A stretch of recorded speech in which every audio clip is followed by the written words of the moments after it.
আজ সকালবেলায় গাছে জল দিতে গিয়ে সে কি অবস্থা দেখি, গাছগুলোই যেন কেমন একটা অবস্থা হয়ে গেছে আর গাছের মধ্যে প্রচুর পোকা হয়ে গেছে। তো আমি সমস্ত কাজ বন্ধ রেখে আগে আমার গাছগুলো পরিচর্যা করার জন্যই লেগে পড়লাম। আর দেখলাম গাছগুলো কেমন যেন শুকিয়ে পড়েছে। আর গাছের এরকম অবস্থা হলে আমার কেমন যেন হয়, ভালোই লাগে না। সেই জন্য গাছের পরিচর্যা আমার কাছে আগে।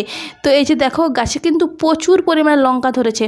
প্রচুর না ধরলেও যা অবস্থা, মানে এখানে তো রোদই আসে না তেমন, সেই অবস্থাতে মানে এরকম লঙ্কা ধরাটাই বিরাট ব্যাপার, তাই না? তো এই যে লঙ্কা এক দুটা পেকেও গেছে, তো ভাবছি আজকে লঙ্কাগুলোই তুলে নিই চলো। তো এই যে দেখো গাছগুলোর কি অবস্থা হয়েছে, গাছগুলোতে কিন্তু কেমন একটা পাতাগুলোতে পোকা হয়ে গেছে আর পোকাতে কেমন খেয়ে নিচ্ছে। আর ওই লঙ্কা গাছের পোকার জন্য সব গাছে আমার পোকা হয়ে যাচ্ছে। বেশি গাছ লাগাইনি, তবুই যে কটা আর কি গাছ আছে তো সেগুলো তো সবে পোকা হয়ে যাচ্ছে। তো সেই জন্য এই যে আমি গাছের লঙ্কাগুলো তুলে নিচ্ছি।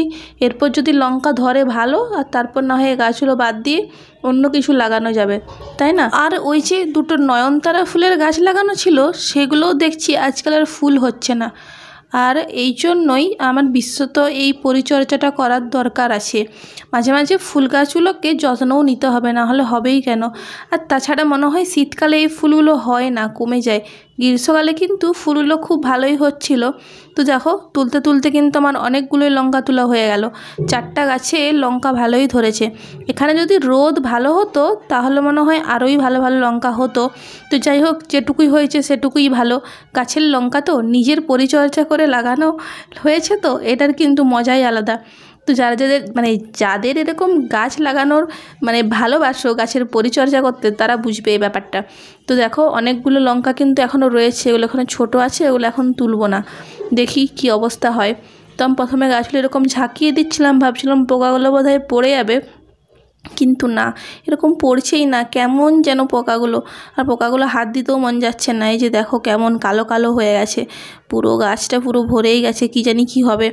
তো যাই হোক, এগুলো ভালো করে একবার আমি স্প্রেও করেছিলাম, ওই অ্যালকোহল যে স্যানিটাইজার স্প্রেগুলো ঘরে আছে সেগুলোই 2-3বার স্প্রে করেছিলাম, ভাবলাম যে যাই হোক যদি ঠিক হয়ে যায় ভালো, কিন্তু হয়নি। তো এই যে দেখো এখানে একটা উচ্ছে গাছও হয়েছে, উচ্ছে না করলা ঠিক বলতে পারছি না। তো গাছটাতে ফুলও এসেছে, কিন্তু কদিন ধরে দেখছি হচ্ছেই না। তো এটা রেখেও কোনো লাভ নেই, কারণ এই যে মরে মরে যাচ্ছে গাছটা, আর এইটুকু জায়গার মধ্যে অসুবিধা প্রচুর। এই যে দেখো ফুল গাছগুলোর মধ্যে চেপে যাচ্ছে, লতানো গাছ তো, ওই জন্য এটাকে ছিঁড়েই দিলাম। এই যে দেখো প্রচুর ফুল এসেছে, কিন্তু ভাবলাম অনেক করলা ধরবে, কিন্তু কোথায়, কিছুই তো হলো না। আর ফুল দেখো কত ফুল ধরেছে, ফুলগুলোও কিন্তু বেশ, আর কদিন রাখলে হয়তো করলা ধরতো। তারপর দেখছি এই যে একটা ধরেও ছিল, হাই রে গেল ফুলটা এই যে ফুলটা মাথায় নিয়ে বেরিয়েছে, এই হয়েছে মনে হয়। তো যাই হোক ছিঁড়ে দিলাম, সে আর কি করার, দেখে তো খারাপ লাগছে। তো যাই হোক চলো গাছটাকে এরপর একটু খুঁড়ে টুড়ে নিয়ে জল দিয়ে দেব। এই যে দেখো ফুলও হয়েছে, কদিন ফুল হচ্ছিল না, আবার 2 দিন ছাড়া একদিন ফুল হচ্ছে। তো যাই হোক ভাবলাম শীতকালে কিছু গাঁদা ফুলের গাছ লাগাবো, কিন্তু ওই রোদ আসে না, ওই জন্যই আর লাগালো হলো না। ভাবলাম ফালতু লাগিয়ে লাভ নেই, এখানে হবেই না। তো যাই হোক এখানে দেখো কিছু গাছ হয়েছে, এটা কী গাছ চিনতে পারছো কি? এই গাছটা হচ্ছে কুলেখাড়া গাছ, যেটা খেলে নাকি শরীরে প্রচুর রক্ত হয়, হিমোগ্লোবিন বাড়ে। তো সেই জন্য এটা লাগানো, কিছুদিন খেয়েও ছিলাম পাতাগুলো, স্যুপ করে খাচ্ছিলাম। তো এখন আর হচ্ছে না, তো চলো মাটিটা খোঁড়া হয়ে গেছে। এই দেখো, আর এই দেখো তলাতে কিন্তু প্রচুর নয়নতারা ফুলের গাছ বেরিয়েছে, ছোট ছোট, ওই বীজ পড়েই গাছটা বেরিয়েছে। তো যাই হোক ফ্রেন্ডস, আমি কিন্তু অনেক দিন ভ্লগিং করা বন্ধ করে দিয়েছিলাম, কারণ ভ্লগিং করা আর মোটেই আমার ভালো লাগছে না, এই ভিউ হচ্ছে না দেখেই মোটামুটি করা হয়নি। তো এটা কিন্তু আমার সে একটা হ্যাবিটে দাঁড়িয়ে গেছে, ভিউ হোক আর নাই হোক একটা নেশাতে পরিণত হয়েছে ভ্লগ বানানো, সেজন্য কিন্তু আমি আবার স্টার্ট করেছি। তো প্লিজ ফ্রেন্ড, তোমরা যদি আমার ভিডিও দেখো আর যদিও একটুখানি ভালো লেগে থাকে, প্লিজ একটা লাইক দিয়ে আমার মনকে উৎসাহিত করবে।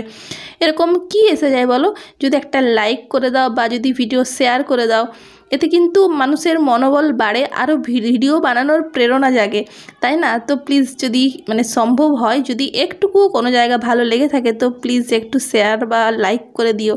তো চলো, আমার খোঁড়াখুড়ির কাজ হয়ে গেছে, এরপর ঘরে কিন্তু অনেক কাজ বাকি, তো সেগুলোকেও সারতে হবে। আজ সানডে, তো সানডের জন্যে এত সময় আমি পাচ্ছি, তাড়াহুড়ো নেই কাজের কোনো, যা হোক করলেই হবে। তো এই যে দেখো লঙ্কাগুলো তুলে নিয়ে চলে এসেছি। আর ঘরে আমার লঙ্কা ছিল, কিন্তু এই লঙ্কার মূল্য আমার কাছে মানে প্রচুর, কী বলবো, মানে নিজে লাগিয়েছি তো সেই জন্যই। আর এখানে এই যে দেখো ভাত হচ্ছে। আর এখানে দেখো আমি কালকে পিঠে বানিয়েছিলাম রাত্রেবেলায়, পিঠে পুলি, দুধ পুলি। তো সেইটা খেয়েছি, সকালেও খেয়েছি, রাত্রেও খেয়েছি, আবার এইটুকু অবশিষ্ট রয়েছে। তো ফ্রেন্ডস, ভিডিওটা আজ আমি এখানেই শেষ করছি। যদি ভালো লাগে লাইক কমেন্ট শেয়ার করতে ভুলো না। টাটা।